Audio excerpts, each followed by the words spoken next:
Pro ম্যাক্সের cover কিনতে গিয়ে তো পুরো হিমশিম খেয়ে গেলাম। চলো সেই গল্পটা বলছি। হ্যালো এভরিওয়ান, আমি দীপিকা। তোমরা সবাই কেমন আছো? আশা করি যে সবাই খুব ভালো আছো। আমিও এত সুন্দর একটা ওয়েদার দেখে আমিও খুব ভালো হয়ে গেলাম। বেরিয়ে পড়েছি দিশাকে নিয়ে ক্লাসে যাওয়ার উদ্দেশ্যে। তো ওকে আগে ওর অ্যাক্টিং ক্লাসে নামিয়ে দিয়ে আমি চলে আসলাম ধর্মতলা। এই ওয়েদার, তার উপরে পুরো ঝিরঝির করে বৃষ্টি পড়ছে।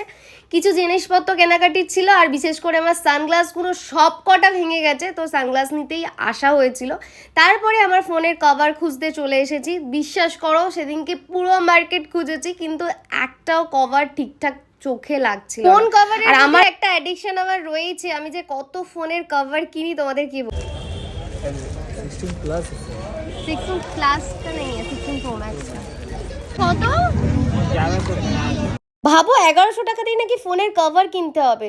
তারপরে দাদাটাকে বললাম 300 টাকা হবে। দাদাটা এত সুন্দর রিপ্লাই দিল, সেটা আর এখানে প্রকাশ করলাম না। তাই পকোড়া খেতে খেতে আর দিশার জন্য অনেক কিছু নিয়েছিলাম, যেটা আমি পরে তোমাদের সাথে দেখাবো।